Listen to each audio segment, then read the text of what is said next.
the December 8th, 2020 Cottage Grove Economic Development Authority meeting to order. First order of business is roll call. So is that Matt or Christine? That would be me, Mayor. There you go, Matt. So EDA President Bailey. Here. EDA Member Carey. Here. EDA Vice President Dennis. Here.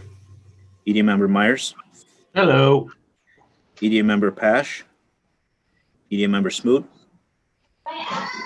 Oh, you're muted. Here. Good morning. Oh, there she is. EDA Member Thewis. Here. All right. So we'll keep on moving. Thank you and welcome, Rachel. Good morning. All right. So the next item on our agenda is 3 is approval of the minutes. We do have need approval for the November 10th, 2020 EDA meeting minutes. So if there wasn't any changes or corrections, I will need a motion and a second to approve the meeting minutes. I'll make motion that EDA minutes from November 10th, 2020. All right. So we have a motion by EDA Vice President Dennis. Second. Do I have a second? Second was that Mr. Carey? Yes. Okay, there you go. So we get EDA Member Carey. Once again, Matt, you'll need to do roll call. EDA President Bailey. Aye. EDA Member Carey. Aye. EDA Vice President Dennis. Aye. EDA Member Myers. Aye. EDA Member Pash. EDA Member Smoot. Hi. EDA Member Thewis. Aye. All right, motion carries.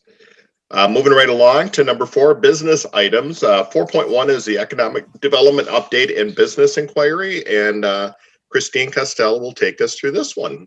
Yes, we have a little bit of a shorter update for today. So any additional information we get for the end of the year, I'll definitely send out an email to include that for everybody. According to the Beige Book, which came out December 2nd, employment rose modestly, but conditions are still volatile and likely to remain so with the COVID-19 infections on the rise.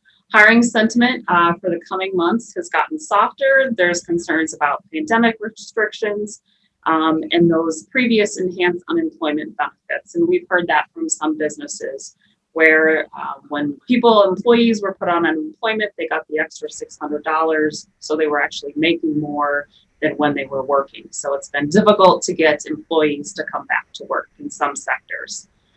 Wage pressures were moderate and appear to be increasing for some business sectors. Price pressures were moderate overall. The construction industry price is increasing. Consumer spending grew slightly, although softening demand in retail, restaurant, and accommodation affected by COVID-19. Commercial construction fell moderately as well, but residential construction has continued to outperform other segments, and we have seen that here in Cottage Grove as well. Manufacturing activity increased briskly since the previous report in November. Just to kind of show you here, residential, this is new construction. So for 2020 to date, we have had 338 permits. So we've continued to be busy. In 2019, we had 284. And just to kind of give you some perspective, our previous 2 record high years was 1996, where we had 321 residential new construction permits. And in 2004, we had 308. So this year we have continued to outperform previous years for residential. Commercial and industrial activity, you can see so far for 2020, we're about 41 million. This is down from last year, but again, the pandemic has played a factor in terms of some of activity in terms of the commercial industry. They've been a little more shy about moving forward on projects depending on how the economy rolls out. And with that, I can take any questions. Any questions for Christine by anybody on the EDA? All right. Not seeing any, I guess we'll move to 4.2, which is the purchase agreement of, I have to look now, 8991 West Point Douglas Road. Make sure I had the right address there. We're selling or purchasing somebody else's house. So, Christine, you're going to take us through this one. Correct.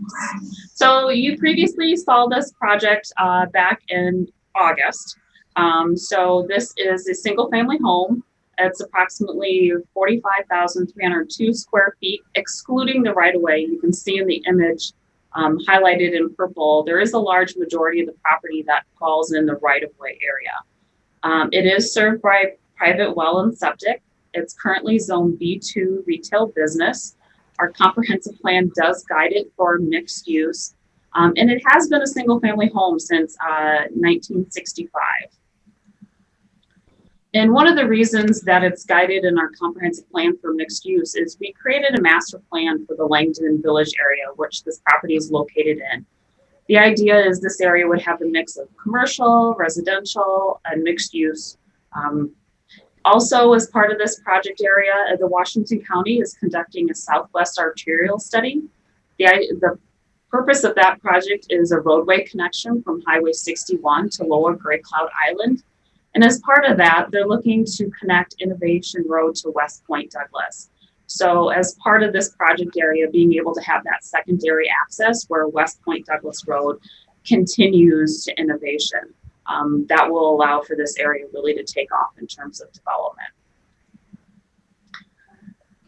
The idea of purchasing this property, again, is to kind of facilitate that redevelopment and also remove some of the blight in the area that we see in the city.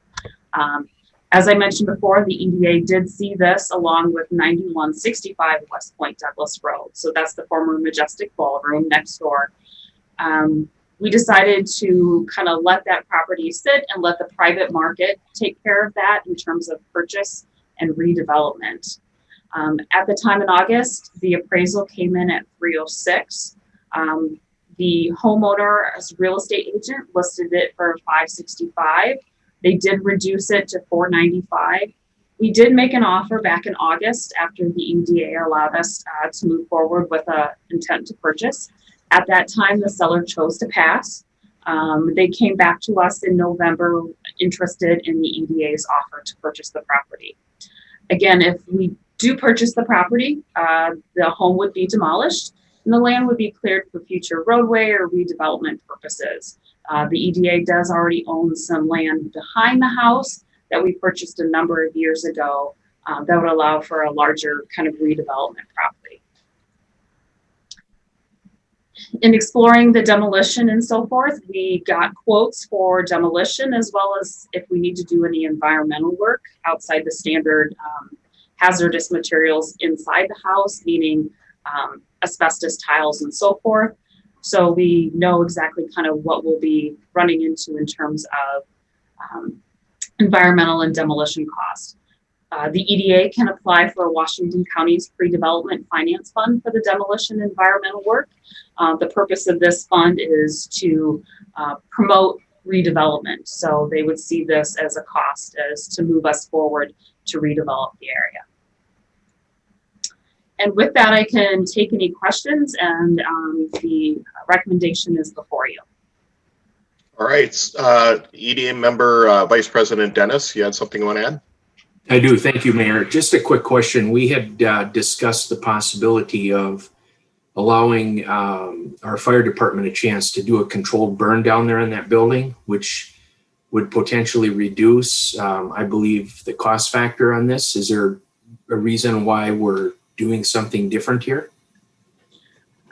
EDA members, it's to my understanding, we have considered the controlled burn. We're concerned in terms of the gawking factor from 61, if that would cause any traffic impacts. We definitely would allow our public safety department to use the structure for any practice, but I think we would need to explore further to ensure that it wouldn't cause any traffic concerns from Highway 61 if it was a controlled burn. And I would ask City Administrator Levitt if I'm missing anything in that regard. Thank you, Christine. One of the things that we've worked with the DOT is to provide signage when we do those types of training activities. And unfortunately, the DOT has denied us the right to install signs on 61 to prevent traffic jam or public safety issues on the main line 61 at high speeds. And so right now our preliminary review would indicate that if we attempted to do a full burn of the structure, it may create a public safety issue on 61. So we would allow the public safety fire to train in there without a full burn, but with smoke, and then allow SWAT and public safety to train in the facility. But we're still evaluating if the DOT would reconsider our offer for signs on the 61 to provide a full burn of the structure. Jennifer, just as a side note, if we need to have some conversation from the political side of things, if you know what I mean, you could just let us know. Because I think if we were just to do it and there was to be an accident on 61, why would the DOT not want to try to prevent that? I mean, I just don't, to me, that's being dumb. Sorry, I'm just going to say it. And then I do know that we did, just for the rest of the EDA, we did own the house that's down or was closer to the public works facility, and we did do a burn there. I don't know if we had any issues back then, because I do remember I was down there. They were practicing getting people out of a basement with a little tiny window. It was amazing to see how they could even do that. So I don't know if we had any issues back then, and I get why we're trying to, for safety. I totally understand that, but we should, if there's an opportunity for us to do some training on this site, one way or the other, whether, like you said, SWAT or police or fire, I think we should put even aside the cost factor, just the opportunity for them to do that, I think is a real plus. And if we need to, help get some help from our legislative contingent through the DOT, I think we should pursue that if staff needs that support. Well, thank you, Mayor. We'll definitely follow up with the DOT, and if we can't get a favorable response, maybe it's something we can even reference with our legislators next Wednesday night. Absolutely. At 6, just that we may need some assistance. Yes. EDA Vice President Dennis. Thanks, Mayor. One more point is that this could also provide a very unique opportunity to maybe invite a couple of the adjacent communities in that we do work with on shared services, and give a chance again to cross train. I think there's a huge upside and benefit to this all the way around. As the mayor said, it's a chance to do something new and different. And if we can save a few bucks here for the EDA Trust Fund, I think it would be worthwhile as well. So I would support that. Any other EDA comments or questions at this point? Can I just get clarification on what is the purchase price that we're going in at? Is it 309? EDA members, we offered the 306, which was the appraisal price. Okay. Which it does appear that was, I guess, from what they originally wanted was significantly, I'll say significantly less. So obviously they must not have received many, if any, bids. Yeah. To purchase the house. Value. What's that, Rachel? I said I think that's a fair value. I just wanted to clarify. Thanks. Well, and that was part of the reason, we were interested, I guess, just for and then a question for staff maybe. We've been interested where we can put parcels together. So obviously this is one of those opportunities because we own additional property down there. Makes it easier for developers to come in and do that. But we also weren't going to pay top dollar for it, which kind of segues to my one question I was going to ask the staff is, so the big carrot, if you will, that's there is the Majestic Ballroom, which has been for sale for a long time. Obviously, we believe is not habitable in that. Is there any updates on anything going on with the Majestic at this point? EDA President Bailey tell EDA members, last to my knowledge, about a month ago, there was somebody interested in the site, but more for an industrial type use that is not allowed there. So the broker was made aware of that, and I have not heard of an interest again. My plan was to reach back out to the broker and just gauge where they're at. Okay. And go from there. All right. Sounds good. EDA members, any other questions on this topic? All right. So seeing no other questions or comments from the EDA, we'll look for a motion which is before you on the screen.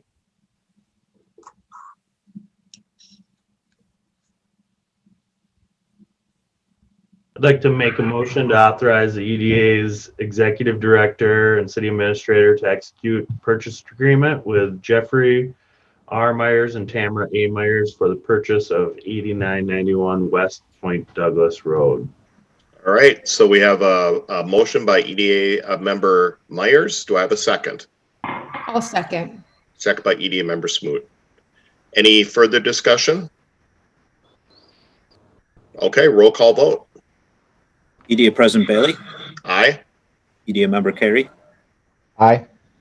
EDA Vice President Dennis, Aye. EDA member Myers, Aye. EDA member Smoot, Aye. EDA member Theus.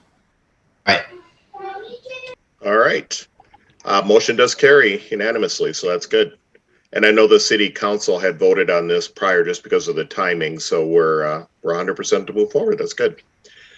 All right, number 4.3 is a sanitary sewer extension and certified soil boring approval. And Matt, you're going to take us through this one.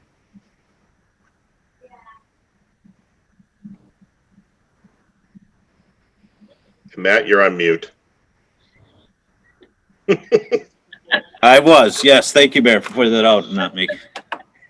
Now let me keep going. That could have been fun. Yeah, that could have just kept going. EDA President Bailey, EDA members, thank you. Today, the discussion before you is kind of a two-part project. First, a little bit of background on a sanitary sewer extension that the city is proposing as part of their 2021-2025 capital improvement plan. And secondarily, the project before you that we're voting on is approval of some soil bore rigs that we believe we can save some time and money on in terms of doing it logistically along with that project to get some sites certified and ready for development. So just a little bit of background, at the 2021-2025 capital improvement program was approved at the last city council meeting by a vote of 5-0. As part of that CIP plan, there is a project that is included that extends sanitary sewer over from some 3M land over to Ideal Avenue south of 100th. This would allow the expansion of our business park to the south of 100th Street and allow us the opportunity to have that land shovel-ready certified through Xcel Energy and the Department of Employment and Economic Development. So just give you an idea of where that project is. So right now, you can see the 3M plant over here in the lower right. The main trunk sanitary interceptor line that is run by Met Council goes north and south. I don't see the... Matt, your slides aren't advancing. My slides are not advancing. Okay.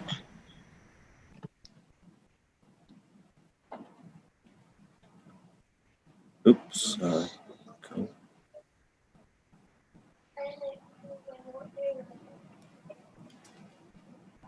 There you All go. right. All right. So just a map then of the main project that we're talking about that was part of the 2021-25 CIP. First, we have the 3M plant here in the lower southwest of the map. The main trunk sanitary interceptor line that is run by Met Council goes north and south, this red line, I believe it is. So the proposed trunk sewer extension would actually go east-west, you can see here, and run all the way to Ideal Avenue. So over the course of the past 2 years, some of our shovel-ready sites that we've had developed in Cottage Grove, they range in size, but they've been all the way up to 50 plus in acres. Recently, we've had some developments that have reduced those in the form of North Star sheets, and additionally, the Renewal by Anderson expansion, which have been great projects. But unfortunately, they have reduced some of our capability within the city to apply for some of the larger requests for information and proposals that we get coming in from the Department of Employment and Economic Development, Greater MSP, and Xcel Energy. So most of these requests that we're seeing and we've seen in the past are for larger businesses that are looking to expand into the Midwest or the Minnesota market. Generally, these developments are looking for around 50 plus acres size and developments, and they are looking for sites that are shovel ready, which means really having all those utilities, infrastructure, and due diligence complete so they can look for a site that they can come in, build, and set up that development with only minor delays along the process. So to get sites shovel ready through Xcel Energy and DEED, you need to have completed geotechnical work. That's part of the requirements for both programs, which is done through soil boardings. So Bolton and Mink right now, our engineering consultant for the city will be completing soil borings for the trunk sanitary line extension. That's part of that CIP, either at the end of December or the beginning of January. So we believe in order to receive some cost savings and as well as some logistical efficiencies as part of this, that it's proposed that we do the soil borings to get some of these sites shovel ready certified at the same time as that project. So just to give you an overview, the two sites that we are proposing would be two 58-acre sites. They're both owned by the same owner, Gina and Louise Smolich, who are currently marking the land for development. First, we have the northern site here that is 58 acres. And you can see within the site, the soil boring locations are indicated by these red dots. And then the second site is a separate 58 acres on the southern portion. The trunk sanitary line that will be installed will actually be bisecting the two sites and stop right at Ideal Avenue. Again, this work would be done in conjunction with the trunk sanitary line soil boring. So we're looking at either end of December or January 2021. And overall, the soil borings are estimated to cost $32,551. And the proposal before you today would have that money coming out of the EDA trust. And again, what this really does is it provides us with getting these sites shovel ready. So when we do have those proposals and those requests for information come in, that we have some sites that are ready to go. We know we can be at a competitive advantage just really due to Cottage Grove's location in the market, how close we are to the international airport, and the things that we have available here in our business park that many business parks just don't have throughout the state, that puts us at a competitive advantage. So with that, the recommendation before you is that authorization of payment for $32,551 from the EDA trust for those soil borings on the two 58-acre parcels of land. So with that, I'll turn it over to Mayor Bailey and EDA members for comments and questions. All right, thank you, Matt. Any questions or comments from the EDA at this point? And I don't get to see all of you on the screen, so if someone's raising their hand, they may just have to speak up. All right, I'm not seeing any questions or comments on this particular topic, so I guess moving forward, I need a motion which is on the screen before us.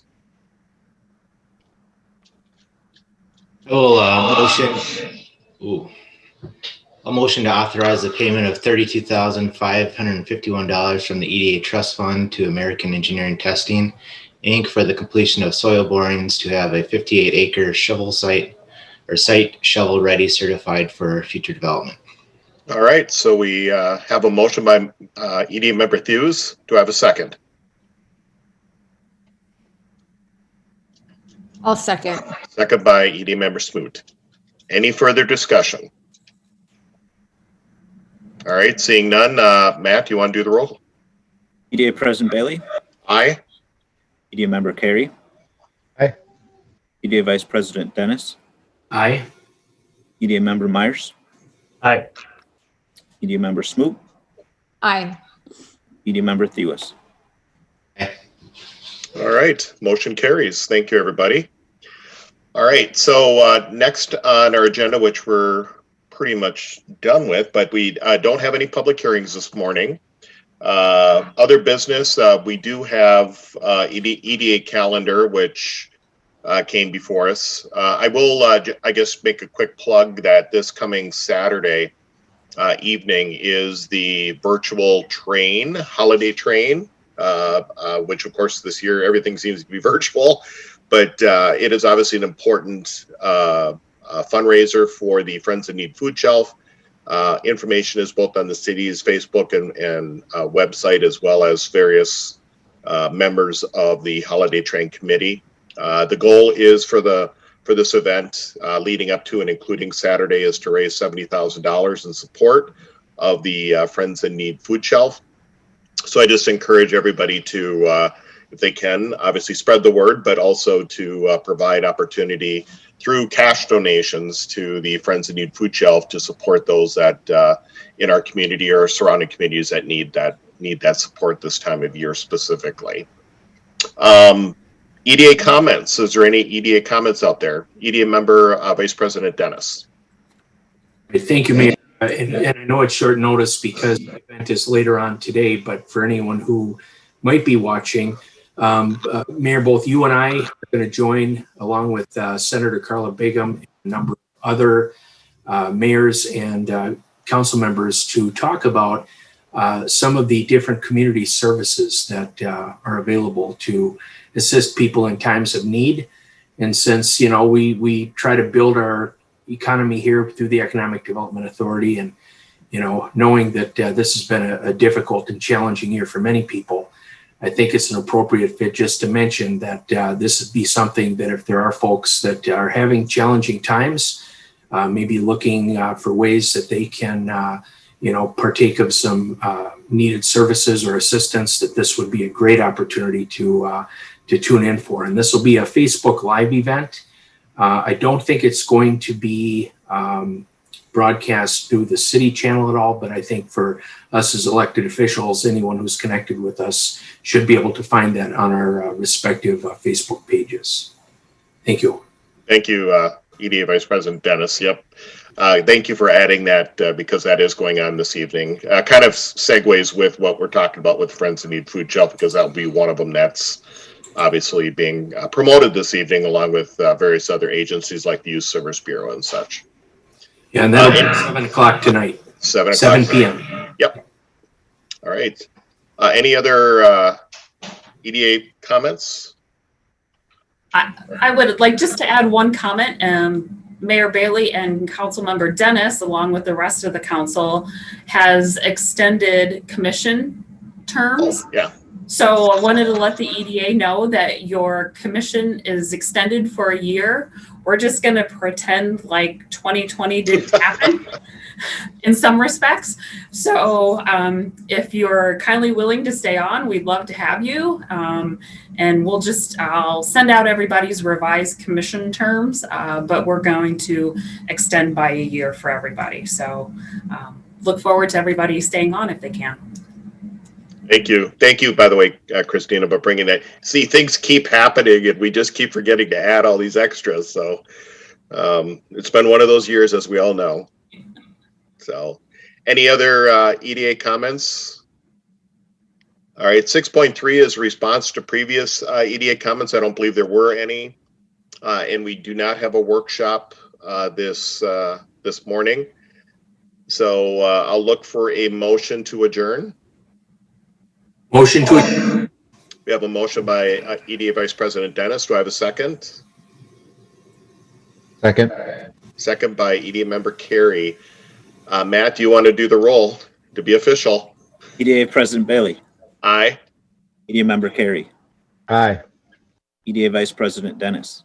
Aye. EDA Member Myers. Aye. EDA Member Smoot. Aye. EDA Member Thewas.